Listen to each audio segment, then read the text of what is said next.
Matrix inversion. The inverse of an n by n matrix A is the n by n matrix A to the power -1 that, when multiplied by A on either side, yields the n by n identity matrix. So A times A inverse is equal to A inverse times A is equal to the identity matrix. A matrix that has an inverse is said to be invertible. Now, not every matrix does have an inverse, and those that do not have an inverse are said to be singular. Here's an example of a 2 by 2 matrix A with first row 1, -1, second row -1, -1. Its inverse is the matrix a half, negative a half, negative a half, negative a half, because if we multiply A times A inverse, we get the identity matrix.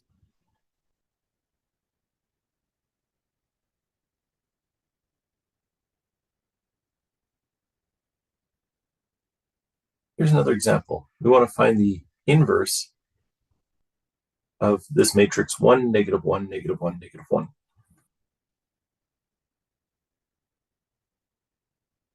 So what we do is we take the matrix P and we join the matrix I onto it.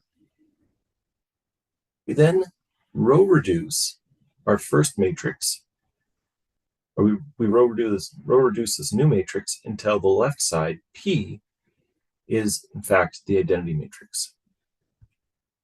So we start with replacing row 2 by row 2 plus row 1.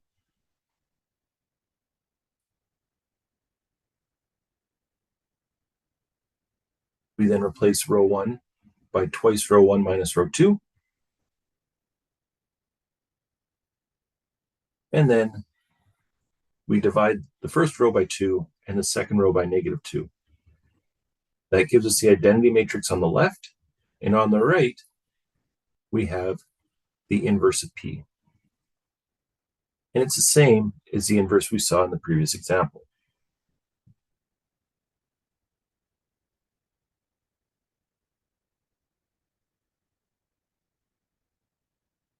So here's another example, this time 3 by 3. We want to find the inverse of Q. Well, we start by joining on the identity matrix, the 3 by 3 identity matrix, and then we start row reducing Q. To get rid of the 2 in row 2, we replace row 2 with row 2 minus twice row 1. And to get rid of the 3 in row 3, column 1, we replace row 3 by row 3 minus 3 row 1.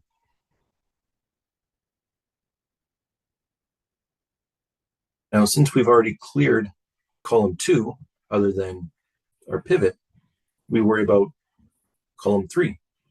So we replace row 1 with 3 row 1 plus row 3, and row 2 by row 2 minus row 3. Now what we have to do is scale. So we'll divide row 1 by 3, divide row 2 by -2, and divide row 3 by -3.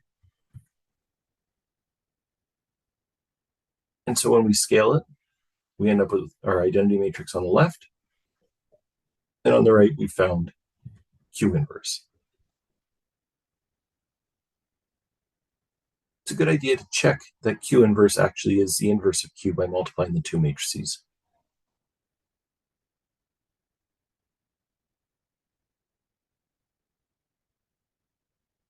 Now, to find the inverse of a 2 by 2 matrix, there is actually a trick that we can use. The inverse of a matrix ABCD is the matrix D, -B, -C, A, all multiplied by the constant 1 over AD minus BC. Now, because we're dividing by the AD minus BC, that can't be 0. So this is a quick way to determine if a 2 by 2 matrix is invertible or singular. This quantity AD minus BC is called the determinant of the matrix. So for example, if we want to find the inverse of 1, 2, 3, 4, We start by multiplying 1 over 1 times 4 minus 2 times 3. We then swap the 1 and the 4, and we make the 2 and 3 both negative.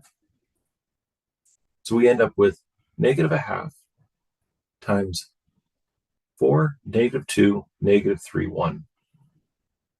Or negative 2, 1, 3 halves, negative a half. In our second example, the matrix 1, 3, 2, 6 has determinant 1 times 6 minus 3 times 2, which is 0. So it has no inverse, and it's called a singular matrix.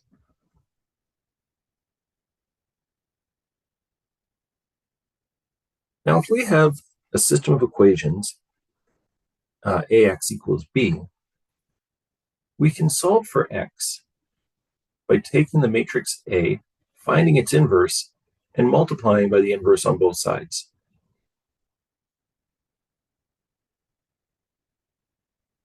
So a system of linear equations, for example, can be written of the form ax equals b, where A is the matrix of coefficients, x is the column of unknowns, and b is the right-hand side of each equation. If we want to solve for the matrix x of unknowns, then we multiply on the left by A inverse. We have A inverse times A times x equals A inverse times b. But we know A inverse times A is the identity matrix. And the identity matrix times any matrix is that second matrix. So the left side simplifies to x. And so we've solved for x.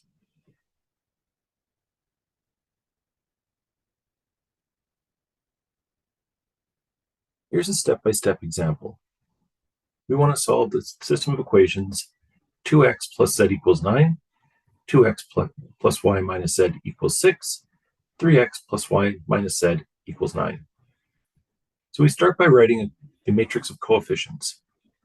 In the first equation, the coefficients are 2 in front of the x, 0 in front of the y, and 1 in front of the z.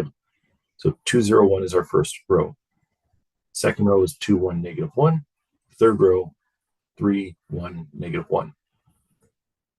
Our x matrix is a column vector consisting of x, y, and z. And then b is all of the right sides of the system of equations.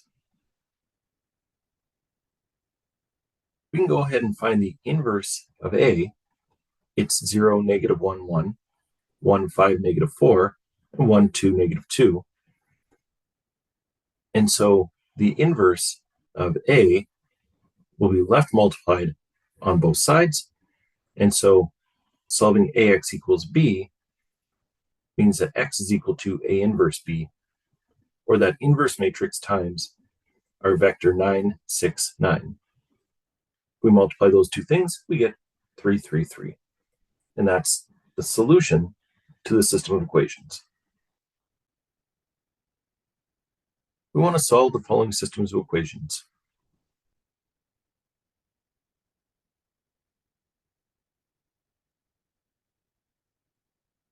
Now, the equations themselves are the same, except that we've changed our right side. So we're solving ax equals b, ax equals c, and ax equals d, where A is going to be the matrix 2, 0, 1, 2, 1, negative 1, 3, 1, negative 1. If we find the inverse, then our solutions to the first one is x equals A inverse b. The second one is x equals A inverse c. And the third one is x equals A inverse d. And so knowing the inverse, we can simply multiply the inverse by the columns that were on the right side. And so we can easily get sort of a general set of solutions to these types of equations.